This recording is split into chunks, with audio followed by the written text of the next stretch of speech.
18 plus. Please play responsibly. This is not a gambling site. Cursing during your commute again?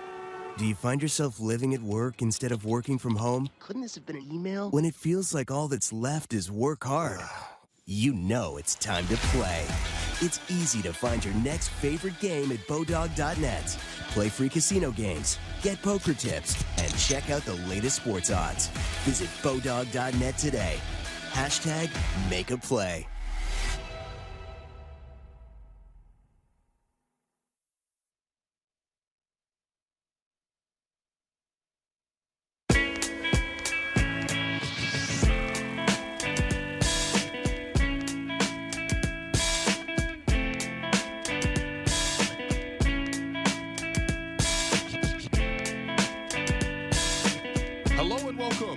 Raptors Show, powered by DoorDash on Sportsnet 590 The Fan. I'm your host, Will Lou. A reminder, we are streaming live on Sportsnet's YouTube channel and airing live on Sportsnet 360 Monday to Friday between 2 and 3 p.m. For people watching, hello. And I am joined in studio by my producer and co-host, Alex Wong, fresh off 2 days of rest. What's going on, man? What's up, man? It's always nice to chat with you, spend an hour with you. You know, I was thinking, how many hours do you think we've spent together? Like the opening banter is so awkward. Yeah, all I know. The time, even though we talk to each other every day. Yeah. How many hours do you think we've talked in this studio? I think like about 100. Is it like 120 maybe? Probably. Yeah. More. So this is a lot. Yeah. But no, it's exciting times. We're gonna get the Cleveland Cavaliers out of here, out of the top 6. We might even get the Bulls out of the top 6. It's fine. But we'll do a little standings watch in the second segment. But yes, the Raptors, fresh off another win, 5 in a row on this road trip. First time they won 5 in a row on a road trip in franchise history. How you feeling, man? I feel like there's a lot of excitement now building up for these last 13 games. Yeah, I'm feeling great. You know, I love staying up till 1 o'clock, till the game is over, then doing the pod, then writing. Went to sleep at 3:30. Coming in, you see me, you know. I'm fresh. You're fresh. I'm fresh. You ready? You ready for this push? No, I'm ready, man. Look, I think the Raptors really not just took care of business, but like really put themselves into a position where they now control their own destiny.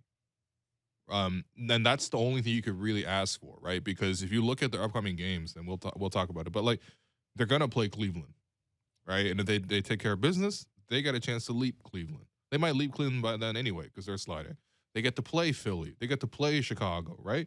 You know, and again, these are going to be tough games, but like what we've seen from the Raptors is that they can do it. And I think that last night was a great example. When you look back on that game, the Clippers played tremendous. I wouldn't even say they had like outlier performances. They just like played really hard, played their defense. They were really solid.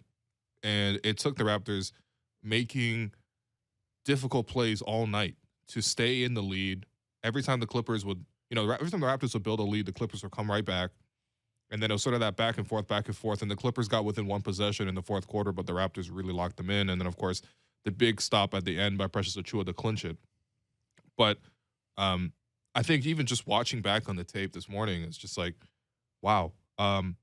The ability by the Raptors to play in the mid-range early in the game, Fred, Pascal, even Scotty to some degree, that forced the Clippers into switching into a zone. And the Raptors sort of played through that zone and the passing and the offensive rebounding and guys stepping up off the bench too. Like, it was a real team win. And I think that's how you go on a 5-game road trip out west and come through. Like, your defense has to be really good. And I thought even yesterday, even though they only scored 103, I thought their offense was also really mature in terms of how they're able to score against a really good defensive effort by the Clippers.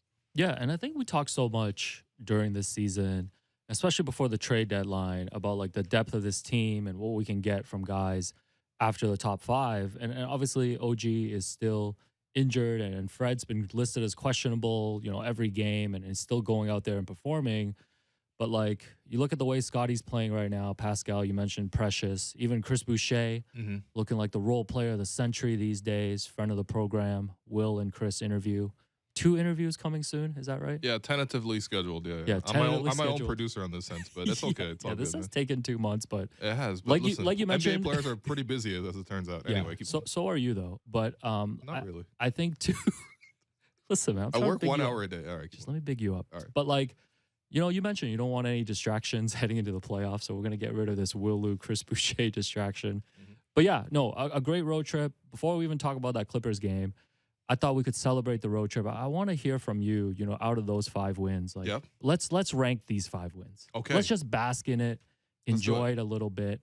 So for me, and you can disagree as I go through this list, for me, the most satisfying win has to be that one in Denver when Nick Nurse went to the mad scientist lineup in the fourth quarter and they were able to come back and win on the road. Second half of a back-to-back, no Fred, started Armani Brooks.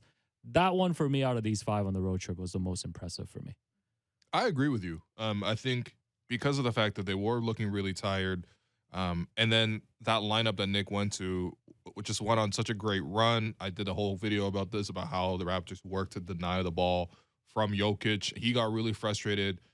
I love just seeing star players frustrated at the Raptors. I think that was another theme of this whole road trip because you saw Jokic not touching the ball 3-4 possessions in a row. Scotty's picking up from half court. He's like, I'm not even, like, what are you doing? Like, I'm not even touching the ball. Why are you pressing me at half court? But that's Scotty, though, right? And you saw Jokic give the offensive foul. You see him, like, bump him a few times. No calls or whatever, man. Physical play, that's fine with me. But, yeah, I agree with you. That Denver win is the top one for me as well. Yeah, so that's most impressive. Let's just give labels to them. I think most satisfying for me is the win against the Lakers. Just seeing how frustrated LeBron and the team was, and just seeing that first quarter start by the team and just all the performances by the guys. Like, for me, that's the most satisfying. I feel like anytime you get a win against LeBron and the Lakers, who are coming in here tomorrow, I think they should just leave their team at home and just call this one a day. Listen, man, Did you see the Lakers Wolves yesterday? No, I didn't. I didn't, man. Did you see any of the trash talking that was going on? I did see that. Yeah, I saw Patrick Beverly call him trash and then, like, pinch his nose. Yeah, and then Russ shot an air ball late in the fourth quarter. Okay. And Kat grabbed the rebound and literally looked up and was like, "Who opened the windows?" Oh, wow. Yeah. Really? So yeah, there was a lot of back and forth, but yes, for me, the Lakers win was the most satisfying. Even though there were some questionable plays from LeBron, which I know you guys ranked on the Rage meter. You guys forgot to mention. Yeah, what's up? That LeBron has a history of this, like this season. Like, remember when he elbowed Isaiah Stewart? Out of frustration. Yeah. That's right. And Isaiah Stewart was about to end his life. Yeah, and then remember when the Grizzlies were talking a lot of trash and LeBron was saying, "Hey, let's have some sportsmanship here." Okay, all right. I love that the Lakers are all about sportsmanship, bro. You guys got LeBron and Westbrook, man. Come on, man. Two very accomplished, top 75 all-time players, future Hall of Famers, no doubt. Great players in this league, but let's be real. These guys also love delighting in other people. And, like, come on, man. We're talking about a guy who sipped a beer in a playoff game against us, man. That's why every game against LeBron is satisfying. I think, what's the record now? Since LeBron has gone to the Lakers, he's never beaten the Raptors. This is like 3 seasons in a row now, maybe 4 seasons. Like, it's great. It's great to see. That Lakers team obviously is just really terrible. Hopefully the Raptors don't mess it up on Friday, but really they shouldn't be losing to that team. They just want to go home. And, yeah.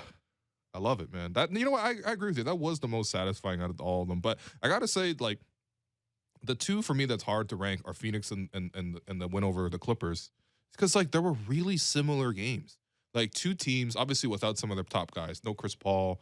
Then Cam Johnson was out. The Clippers, all their guys are out. But, like, they are really mature teams. They're coached well. They compete. They scrapped. And they took the Raptors, coming up with defensive stops in both those wins. And I really do enjoy winning games on defense, because I think that's the calling card for the Raptors. We know the Raptors don't have some sort of incredible last-second shot maker. They don't have a Chris Paul type. They don't have a Kawhi type. But what they do have is the ability to lock you down defensively. And whether it was Precious blocking Marcus Morris at the end of that game yesterday, or in the Phoenix game where Scotty Barnes ends up with 3 steals in the last 2 minutes, including 2 where Fred and Kem Birch trapped aggressively against Booker and forced him into bad passes. Like, I love winning games with that defensive approach, because I think you can take that game to game. Whether you make the shots or not in the crunch time is one thing, but that defense can travel with you. And those two are tied for me. Those two are both really, really well-executed tactical wins. Yeah, maybe we can call both of them, like, most encouraging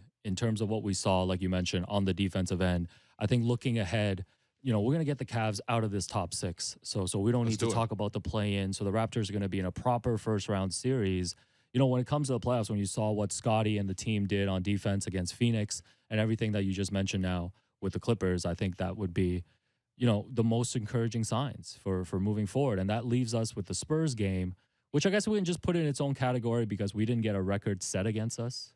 So Right. that's also satisfying in a way, You never No. want them to pull up the records or pull up the games, and it's the Raptors on the other side. Yeah, and it was satisfying for me because of the way Scotty took over in that third quarter, really flipped the energy. I think honestly, Scotty was such a big part of this whole entire run. I think the Clippers game was the one game where Scotty wasn't as involved. Although I thought in the fourth quarter, I mean, he still had a steal leading to the dunk. He still had a three at the start of that fourth quarter. Some good plays, but I mean, we're talking about in Denver. He took over in that game. Nearly recorded his first career triple-double. I think 25, 10, and 8 in that game. Phoenix, he was huge with the steals, 5 steals, 2 blocks from a rookie. That's incredible, right? The Lakers game, he comes out 15 points in the first quarter. The Raptors have the win in the first quarter, and that's when Scotty was at his best. And then the Spurs game, third quarter, he flipped it. So, what a road trip, man. And you know what? I was thinking back on this, like, every single season of late where the Raptors have been good, they have had one of these trips when they've gone out west, odds are against them, don't have their full roster, and they come through with something. I was thinking about even right before the pandemic, right before the NBA shut down, what were they doing? Yeah, they were on the road trip, and I think that they lost the first game, I want to say, in Denver. Yeah. Or they lost their first game, and then they swept the rest of that road trip as well. Yeah. And they capped it off with that really satisfying win over the Jazz when, remember, Rudy Gobert was really frustrated He was touching on the microphones. at the Raptors. That's the no. Oh, man, that is forever known as the Rudy Gobert right. was touching on the microphones game. You're right. So the Raptors are in the record books for that as well.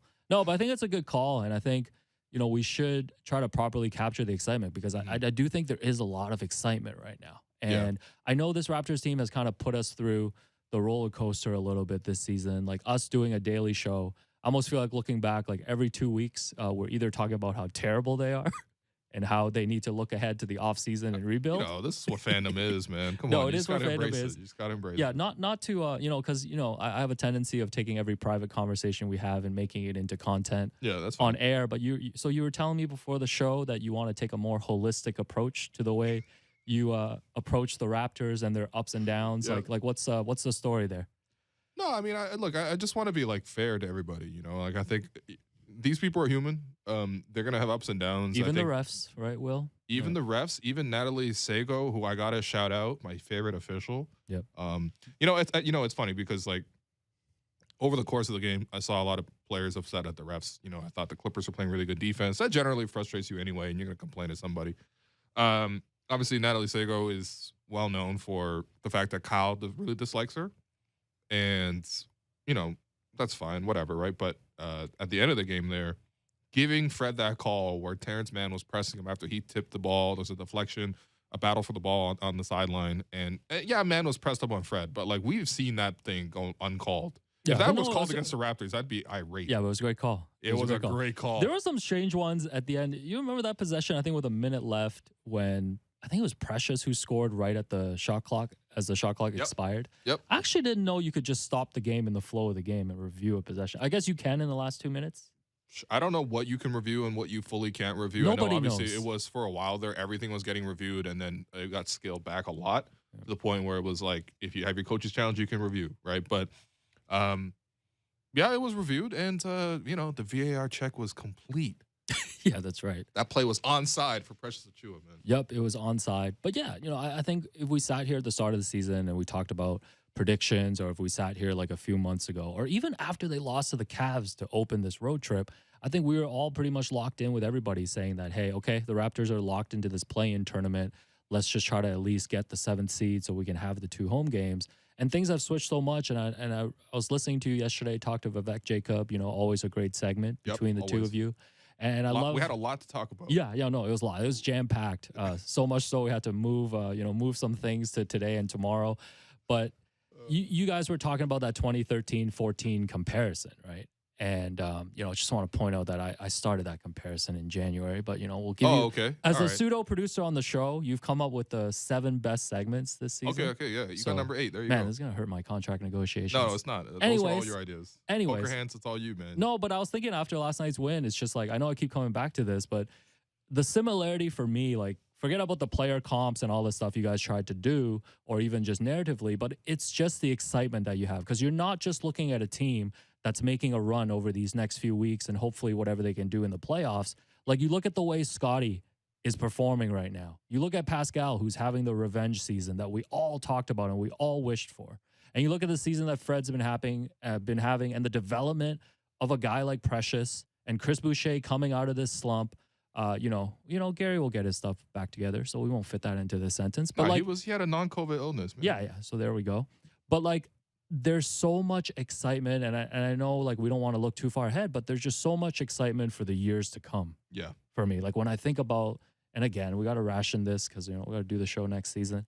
But we're rationing content for next season. No, but next season is gonna be so exciting. I couldn't help myself but like just think ahead, because that's what I remember about the 2013-14 season after Kyle was blocked in that game 7 and they had that moment and it was so disappointing.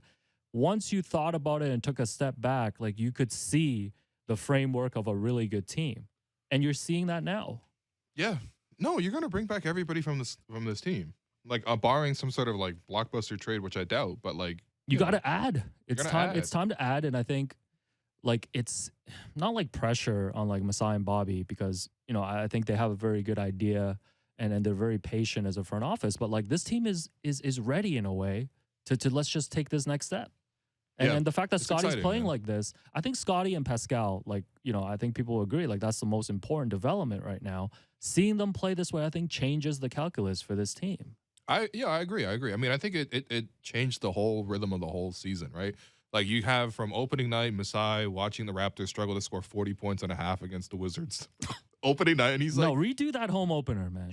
You're right, actually. The real home opener is going to be the playoff home opener. Like redo that one. You really want to do game 1 as the home opener? No, it won't be at home. Don't worry. Okay, yeah, fair enough. Oh, well, actually, you know what? Based on how they're playing of late, they might. Yeah, I mean, I think, you had that home opener. Masai was saying it's gonna be a development season. It just so happened that the development happened like extraordinarily fast. Like, look how good Scotty is already as a rookie. He had 15 and 4 yesterday, 50% shooting, and I'm like, he could do a lot better. Like, most rookies don't even. That's like a best career game for a rookie, Like, so he's doing what he's doing. Pascal has really returned to form. He's playing better than he's ever had. Especially of late. You saw the scoring that he did yesterday. Clippers sent double teams towards him. Clippers put bigs on him. Clippers put small guys on him. Didn't matter. He took everybody off the dribble, took everybody in the spin cycle. He literally spun 5 times and scored. Yeah, where's all the spin move jokes now? There's no quiet. joking. It's been real quiet. Yeah, no, it's him in the mid-range area. The Clippers really were playing a lot of drop-back defense, so he was sort of using up fakes and getting guys off their feet and hitting jumpers in the mid-range. And I'm like, you doing this in front of Kawhi? Oh, that's right. Kawhi showed up, I think, after halftime, just in a hoodie and shorts. I guess the private jet from San Diego was a little late coming in. Damn. All right. And was just sitting there with Norm. Oh, did you see the Norm collab? I did. With Fred VanVleet, Bet on the Grind? Bet on the Grind, yeah. Yeah, That's pretty sick, man. That is also what Serge called bet on yourself, I think, for 4 years. That's Serge's 16th language, so it's all good. Yeah, okay. Yeah, we'll give him a pass. Serge translates at the United Nations. Yeah, shouts to Serge. Are you getting yourself a Bet on the Grind hoodie? What's going on? At this point in our careers, you said if it's mailed to you for free. Yeah, we got to do it for promotional reasons. No, it's an awesome collab. It really is. It's great to see. Obviously, these two guys have such a great bond together. It was great seeing everybody hug. Norm. I don't know if there was like as much with Kawhi, but yeah, I think Kawhi just left.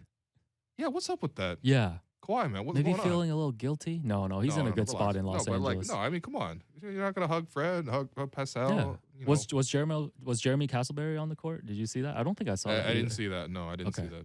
By the way, so he's an assistant, but Nate Bjorkgren is the consultant. Right, consultant of the century. Mm.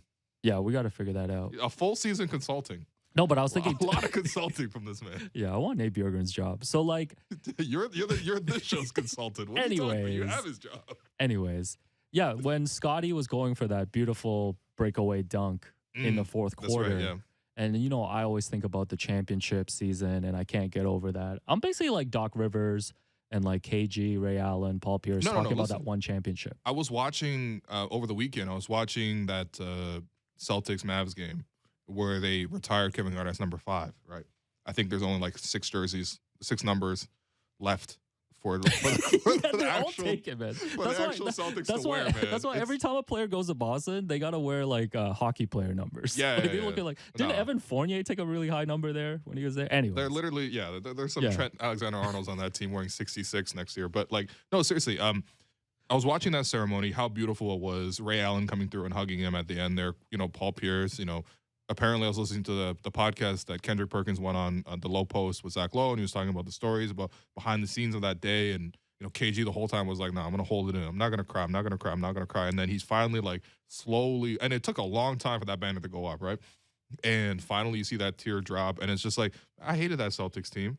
Like I do, right? I really, really did hate that Celtics team. But I was like, damn, that's really cool. And it's really cool how much they've celebrated that championship. That's what we got to do here in Toronto. yeah, no, I got you, man. I'm serious. Like that when Kyle retires that jersey, I want to see Kawhi there. Yeah, well, don't get your hopes up. I would say maybe the Why rest not? of Why? Jody Meeks will be there.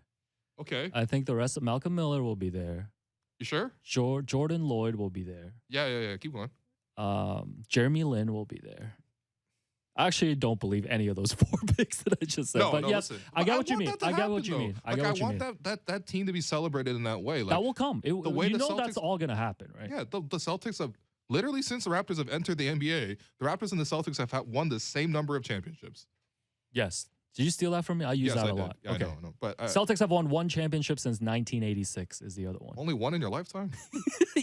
That's actually my lifetime. What? Yeah. So But in any case, I get what you mean though. yeah, we should celebrate that. So That's gonna come. The 5th anniversary, 10th anniversary. Yeah. And I feel like every year when the shot anniversary is an anniversary for us, Mhm. the championship day when they won Game 6 is an anniversary. Yep. No, but I get your point. No, it should be a national holiday. Like I'm serious. Like, Okay. I guess kids. But we aren't still even have to come school, in but, though, I think. So, Yeah. yeah. You know. But we'll negotiate that. But like, what was my point? Oh yeah, so Scotty was going for this Yeah. breakaway dunk, and I couldn't help but think back to when Kawhi had that monster dunk over Giannis in the conference finals. I know it's completely different circumstances, Okay, but I was alright. like, we're really no. stretching this one, man. Listen. I think there's a point here. It's gonna Yeah, be go sad. ahead. Keep going. No, Keep- but I was keep just like, searching for it. I was just like, man, Kawhi's watching on the sideline, and this really does feel like kind of a turning the page for the Raptors. Like not that moment, not that game against the Clippers, but this season. Because we've been in this like post-championship, what are we going to do with this roster as we continue to lose guys from the 2019 team? And I just want to give the Raptors props because they spent 2 months without any fans in the arena and, obviously playing games on the road as well. And we know that every team dealt with COVID, but they did too at a very critical stretch, I thought, early in the season in December. They lost Kyle this offseason. They needed somebody to fill the void. They needed to turn this team over, and they've done that. Yeah. And they've done that all within one season. We're not even done with this one season yet. No, this has been an incredible year, and no, it's great. I think the team is feeling themselves too. I think even before the game, right? Nick Nurse was just giving his pregame press conference, and he made a joke that I think was only half a joke. Let's hear that clip.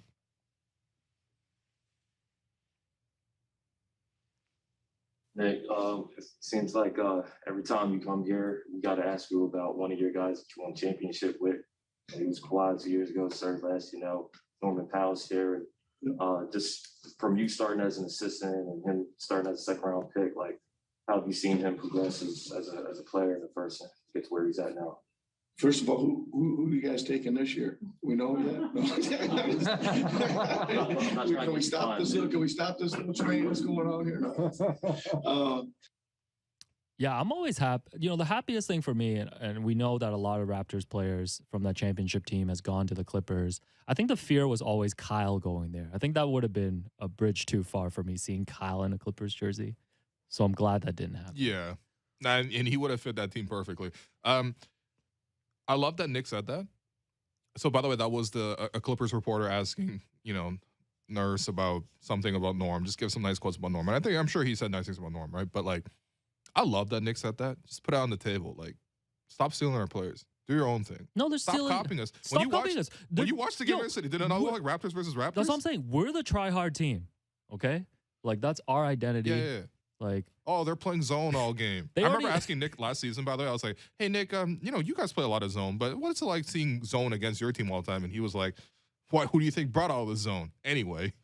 And I was like, all right, Nick, talk your stuff. But like, no, but seriously though, like the Clippers, do your own thing, man.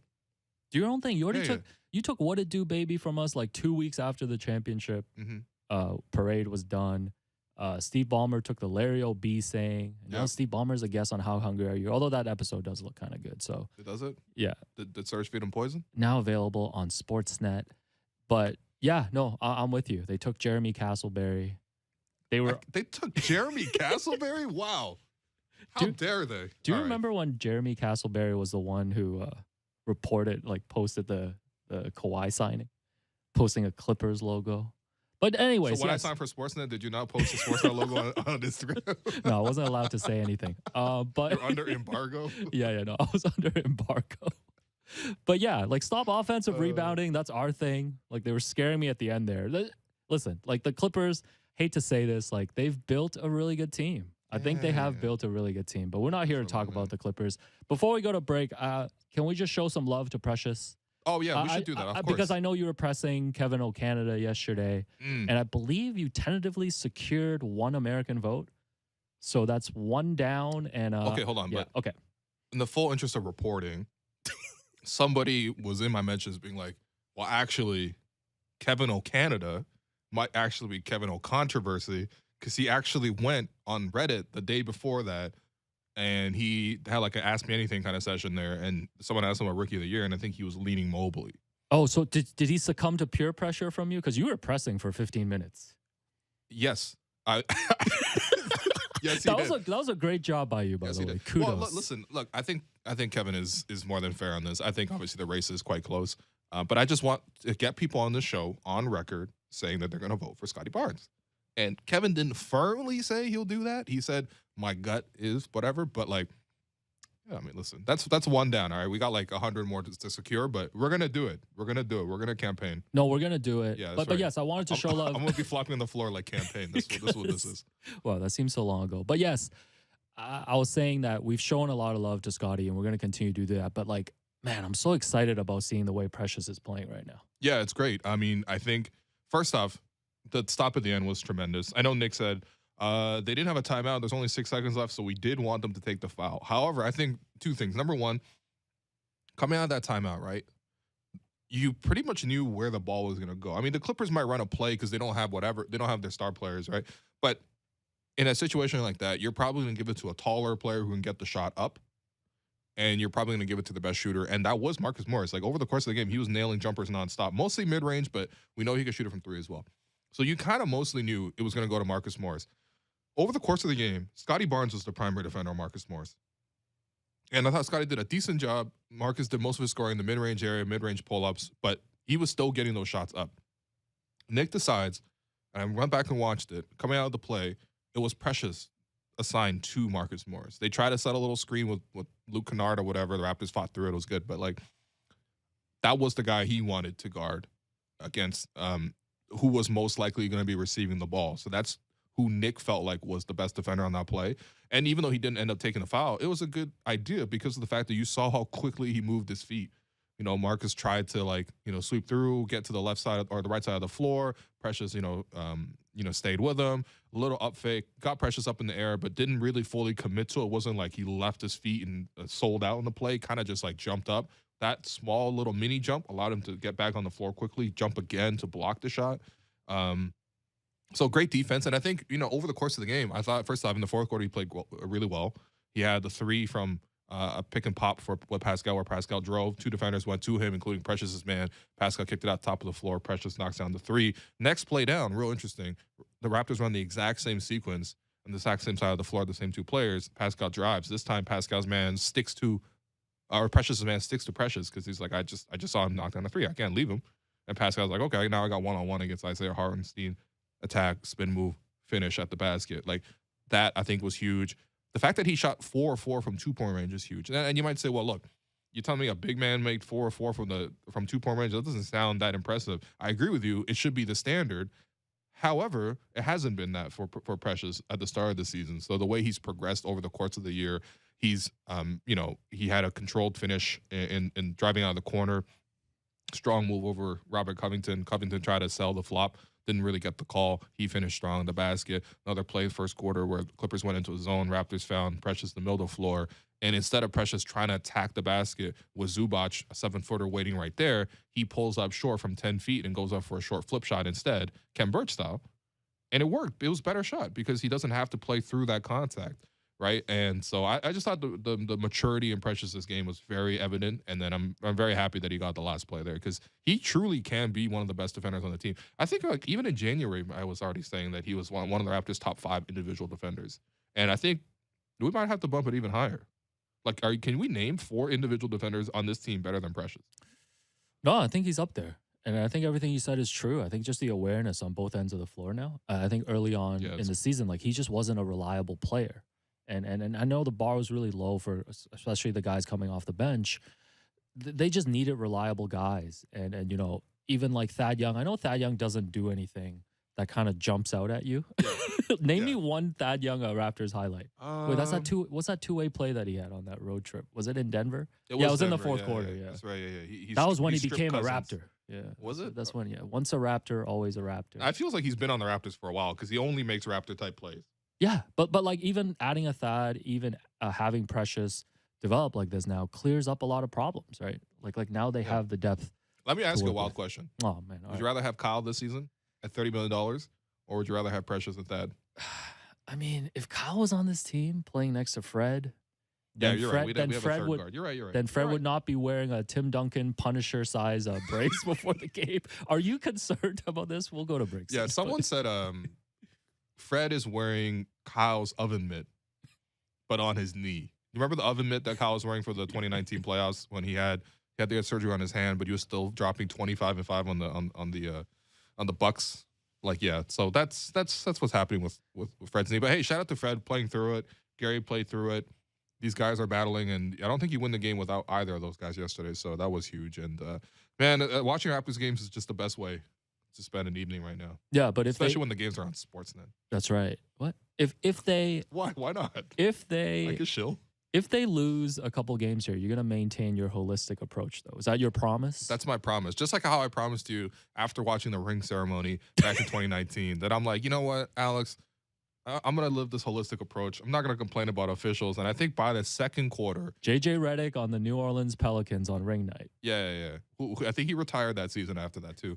He, like, pushed off on somebody. And I'm like, yo, that's privilege right there. Anyway. No, just be you, man. But listen, before we go to break, I was really upset the McDonald's read yesterday. The code word was Big Mac. I should have just come in for that. Yeah. That's what you're missing out on. But so you want to do you do the ad read then. Okay.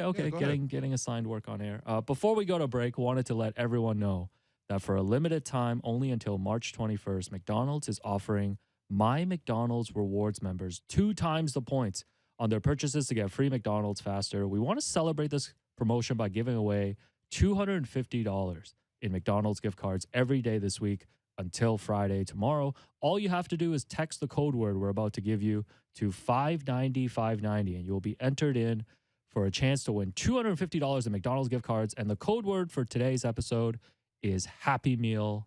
So there you go. I actually want to win this because, I only give gift cards as gifts. Like, this is actually perfect for me. Yeah, this promotion is designed straight towards you. So. Yeah, I don't know how that happened, but yes. Good luck to everyone out there. Text 590-590, Happy Meal. There you go. All right, we're going to go to break. I'm your host, Walu. You've been listening to The Raptors Show, powered by DoorDash on Sportsnet 590, The Fan. Gather round the stove. We've got some hockey sticks to curve. Your home of the Leafs is Toronto Sports Radio. Sportsnet 590, The Fan.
The Toronto Sportsman Show returns to the International Centre today through Sunday. It's March break fun with everything for the outdoor enthusiast on display. Find the latest hunting and fishing gear, boats, power sports, and RVs. Take in a helpful seminar at the Fish TV stage on top of a 40-foot fish tank presented by the Ontario Toyota dealers. Plus, more seminars at the Great Outdoor Stage. The Toronto Sportsman Show, today through Sunday at the International Centre. Tickets and info at torontosportshow.ca.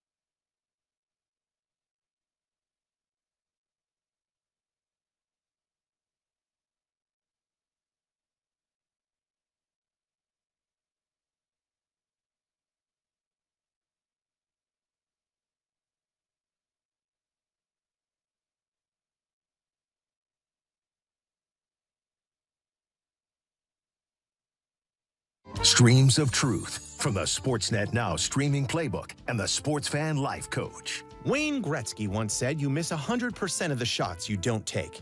I don't get it, but I kind of like it. So go ahead, shoot your shot with Sportsnet Now. Live stream sports with Sportsnet Now. Oh, of course you missed the shot you don't even Okay, I get it. Starting at $14.99 or sign in with your TV subscription. Visit snnow.ca for details. It's about archery.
Today's weather is a brisk minus 22, with a chance of sunshine reaching a tropical 36 by noon.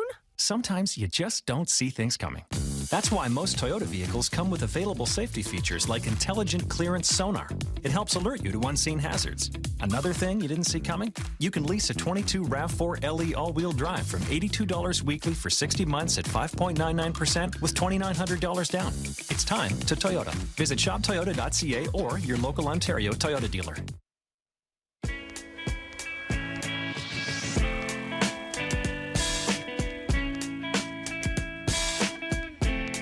Welcome back to the Raptors Show, powered by DoorDash on Sportsnet 590 The Fan. I'm your host, Will Lou. I continue to be joined by producer and co-host Alex Wong. Alex, what are we going to talk about, man?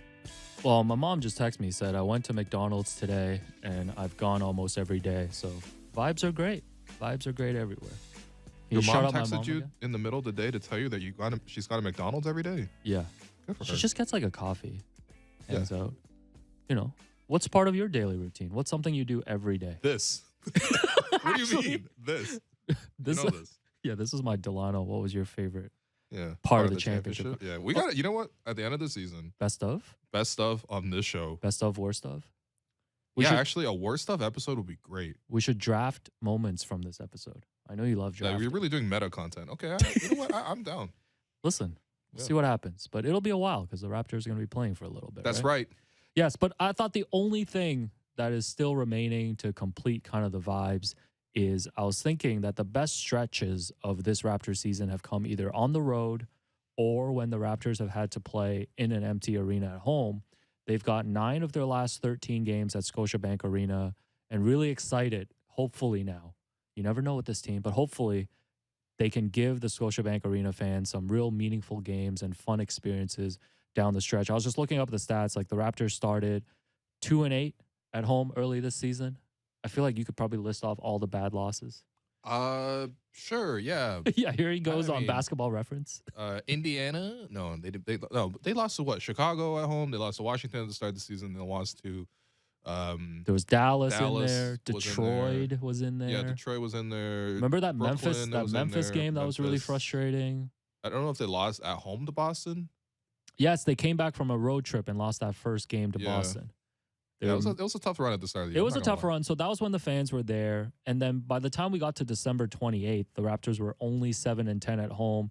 And they lost that day without a full roster against the Sixers in front of a reduced capacity crowd. And then for the next 2 months, they were just not home.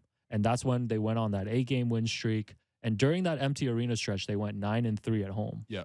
And that's probably some of the most memorable wins. Yeah, I agree. I mean, it wasn't empty. Oh, right. What, we had 100. We had the power of 100 will lose there, basically. Yeah, we had the Raptor there distracting Devin Booker. Although it was a loss, whatever. Yeah, shouts to the Raptor, another cult hero. Another friend of the show. Another friend of the program. We'll get you that exclusive DoorDash code soon. No promises. Okay. But yeah, no, Raptor was throwing us T-shirts. Empty Arena was actually decent vibes, I feel like, for me and you. Yeah, and they were winning. I know you enjoyed it. You loved it. What, did you not enjoy it? I love seeing the fans today. It's great. Wow, just towing but yeah, so then the Raptors came home. Finally, they opened it back up earlier this month, and they got that Goran Dragic return game against Brooklyn as a win. I think is actually a top 3 wins in Scotiabank Arena with fans this season. Yeah, so the other one would be when they beat Milwaukee, I want to say, without Giannis. Yeah, I would put that in the top 3. I really don't have another one.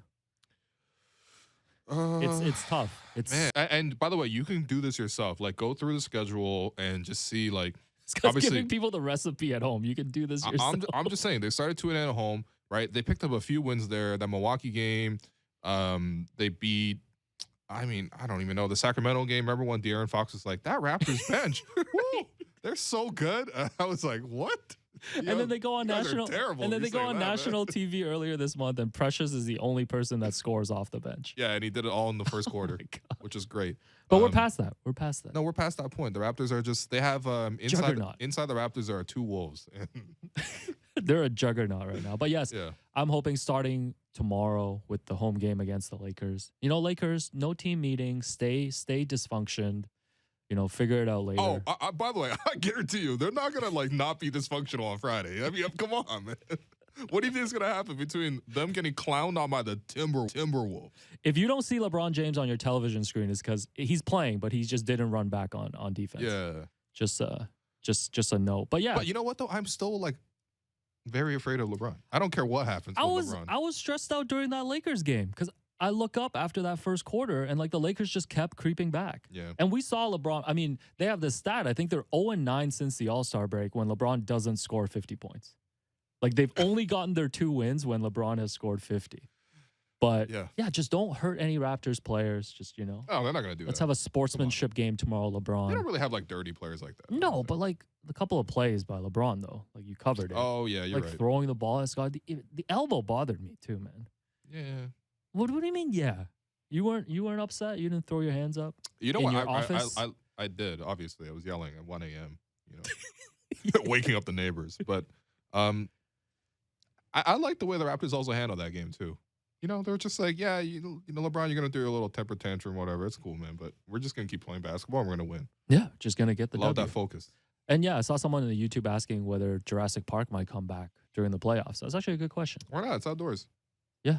Yeah. So there'll be a lot of excitement. So now we have to do, as we wind down the regular season, our standings watch. Oh, I thought you were going to go poker hands, but we might be able to save that, I guess. Yeah, we might be able to save that. We'll see. Let's talk real slow right now. So with... Why is Jordy on the line? With this 5-game win streak, the Raptors are now in record tied with the Cleveland Cavaliers. 39-30. Yeah. We don't need to tell you the tiebreaker and why the Cavs have already clinched the tiebreaker. It's because of the Tremont Waters game.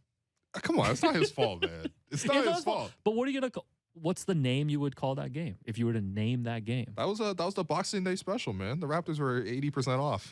Yeah, they were the opposite of buy one get one free, man. They had 6 items. But yes, so and the Nets. By the way, I forgot to shout out Spencer Dinwiddie hitting that game winner over our guy Goran Dragic, who had a pretty good game yesterday. 21 points. What happened at the end of the game though? I heard they were hunting this man. That's right. That's right. I heard he was a defensive liability. That's right. That was a huge, huge win for the Mavericks because the Nets are now 4 back in the loss column. Perfect. Of the Raptors. And there was also news that Ben Simmons remains sidelined with a back injury. He's got an irritation of the L4 disc on the lower spine. And the report is that epidural. Right. Yeah. This sounds, So Daryl Morey just traded away damaged goods. But like the hope is he can come back for a couple regular season games prior to the playoffs. So there's still a scenario where if the Raptors and Nets end up in the play-in, like that'll be like Ben Simmons' like first real game with the Nets. We're running out of time. I don't want to see this. I want to see the Raptors take the 6th seed. Yeah, no, we're getting Cleveland. We're getting Cleveland out of here. Let's do it. We're getting Cleveland out of here. I'm with you now. I know I was playing kind of on the fence with the concern meter about seeing the Nets in the play-in. Yeah. I'm a full 10, man. Like I've thought this through. Yeah, no. I do not. It's a DEFCON. That DEFCON tie game going into the 4th quarter. I don't care what mad scientist Nick Nurse does. Kevin Durant is out there. That's going to be a problem. Yeah. So yes, I am DEFCON, whatever you want to call it. Yeah. Super stressed, but we're gonna get Cleveland out of here, Ben. And our friend of the program, the Spicy Meatball, Joseph Cacharo, did point out earlier this week that Chicago is another team that people should look at. Yeah. Who might fall in the standings. So I was checking their schedule. So the Bulls lost last night to Utah. They've now lost 2 in a row, 3-7 in their last 10. So they're playing at Phoenix tomorrow, a huge game in Chicago next Monday between the Raptors and the Bulls. And then Chicago goes on a road trip. They got to play Milwaukee, New Orleans, Cleveland, New York, and Washington. Some winnable games there, but we talked about the strength of schedule for the Raptors. For them to go 5-1 on this road trip and now have this stretch of, a home-heavy schedule now, like you mentioned in the first segment, it's lining up real nice. Yeah, let me just give you a quick stat on the Bulls. Yes. From StatMuse, which, by the way, I appreciate StatMuse because a lot of stat sites are just trying to put out like the best numbers possible. And StatMuse is very useful for that as well, but they love posting just like troll. Oh, they troll accounts. So hard. Yeah, it's actually really great. Whoever runs StatMuse, props to you, honestly. But this is an actual stat. The Bulls are 2-16 versus teams with a better record than them this season. Okay. Yeah, no, they have struggled every time they've had to play like a quote-unquote contending team. Yeah. So that's why you keep calling them the Paper Tigers. Yeah. So they're not the Guangdong Tigers. not the Flying Tigers. Man, we're not shouting out the Guangdong Tigers. Flying Tigers. Your vibes are too good if we're shouting out the Guangdong Tigers. Yeah, no. That's the Southern Tigers. I think there's the Flying Tigers as well up in the north of China. But yeah. So this is what you want as a Raptor fan. You want to be in position to do this, and I think look, some of these games are tough. I mean, like, what do you think? You're about to go into the playoffs, right? Like these things are going to be tough. So I want to see, especially coming up here, I want to see how the Raptors will match up with a team like Philly, right? Now that you have Harden, you have Embiid, that's a unique challenge. And I think it will take some really unique coaching by Nick. I expect to see a lot of innovation for that game. I want to see how the Raptors line up against a team like Boston, who have been playing incredible basketball, probably the best in the conference since like the new year or whatever. Like, that team is so good defensively. How are the Raptors going to respond to that? What kind of things are the Boston Celtics going to do to the Raptors? I think when you play a well-coached team like that, that helps expose things and shortcomings in your own roster, and that helps you prepare as well. So I think it's like good actual preparation heading into the playoffs. And of course, if you can win some of these games, especially the games against Chicago, such as games against Cleveland, like you can really be in a situation where like, would it be that much of a surprise 2 weeks from now we're sitting here talking about the Raptors having home court the first round? Like it sounds so foreign because the Raptors obviously did not come into the season with that type of expectation, but they're really close right now. We're talking about like 1 or 2, 3 games back of some of these scenarios being possible, which is just beyond our wildest dreams at the start of the season. Yeah, you were saying, you're exactly correct. The Raptors are only 2 back in the loss column of the Celtics for that number 4 spot. So damn, the Celtics went on this kind of run like this and the Raptors are still pressing them? I love it. Yeah, but like you were mentioning, the Raptors, since that, what was it, like a 9-13 start, they have been one of the top teams in the league and one of the top teams in the East. But I think they're 30-17 now. Yeah, and I think, but I'll all Boston Celtics slander aside, like they are playing really well. Yeah, they're a scary team. I don't know. And I don't expect them to fall in the standings, but I think having the possibility of catching one of the Bulls and Cavs, I think opens up a lot. I'll take that. Yeah, no, I'll take we that. need to get out of this play-in, man. I'm stressed. I'll take that. The way every time I watch Kevin Durant, I'm You're just sweating. stressed. You're just sweating at home, man. No, I'm sweating, man. Because people were like, "Oh, Kyrie's not going to be able to come here. Like, bring on KD and the Nets." No, do not bring on KD and the Nets. Listen, let me just paint a worst case scenario for this. God. Like the So positive vibes are Martians, so good. okay, the Martians are here. No, Okay. not yet. Don't worry, Precious is going to take care of that. All right, but worst case scenario, Raptors are in the playing game, 7-8 game against Brooklyn. Game gets really tight towards the fourth quarter. Then Kevin Durant takes over, and the Raptors have no answers. They win that game, and after the game, Goran Dragic posts or goes to the podium because he had 20 and 10 off the bench, and says, "That's why I met by higher ambitions." Oh man, we would have to put that next to the LeBronto. No, I lexicon. would genuinely be devastated. I would actually come into the studio and cry on this microphone. Like, we need to have like a waterproof thing going on here. Like, It would be great content though. no, it wouldn't be, man. Listen, I'm not worried about Goran Dragic, okay? Stop thinking about life as content. This is every day. Suffering is real. This is every day. No, but no, I'm super stressed. Yeah, so don't have that happen. That's what I'm just saying. No, let's get out of into the 6th seed. No, let's get out of let's get out of this play-in. Before we go, I wanted to ask you one quick thing. So like there was an interesting quote from Fred after the game last night talking about Pascal's performance. And one of the things that he was saying was the next step for Pascal is to get to that free throw line more. You know, once he's got the jumper, which has been, awesome lately. Yep. Like Fred basically said, like he can average 30 points in this league. Now we know teammates always picking up other teammates, all of this stuff. But I did think about it. Now that we've seen Pascal not only return to the form that he was before the bubble and playing even better than that, best basketball of his career, when you look at him as an offensive player, like do you see the potential for him to kind of take that next step and really be maybe not 30-point scorer, but let's say like a 25 to 28-point score?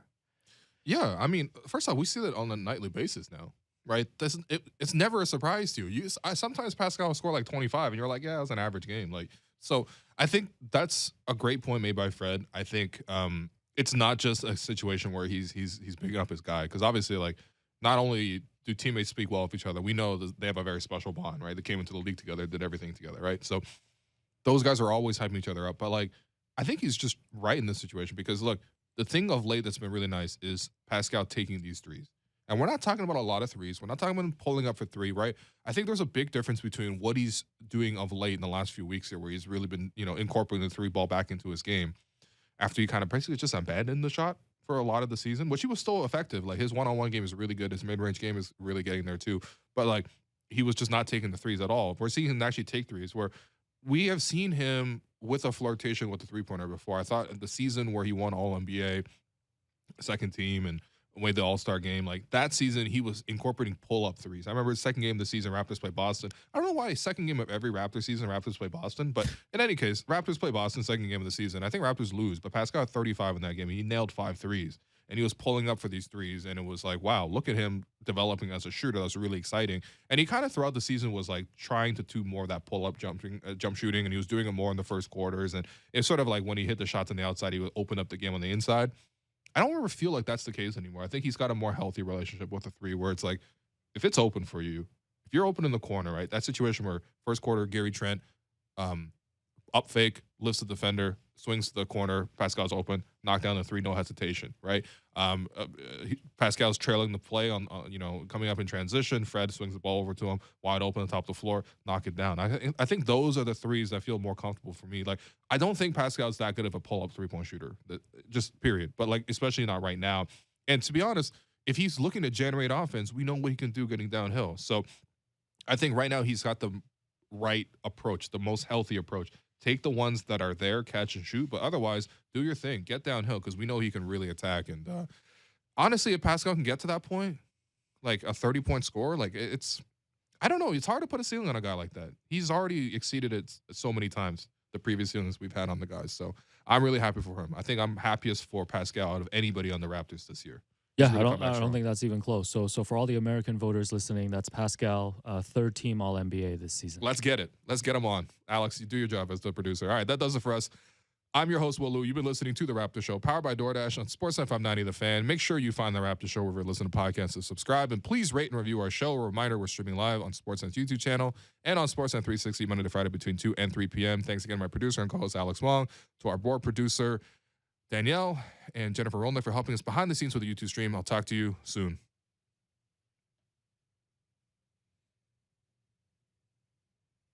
And finally, a message from our presenting sponsor. Discover the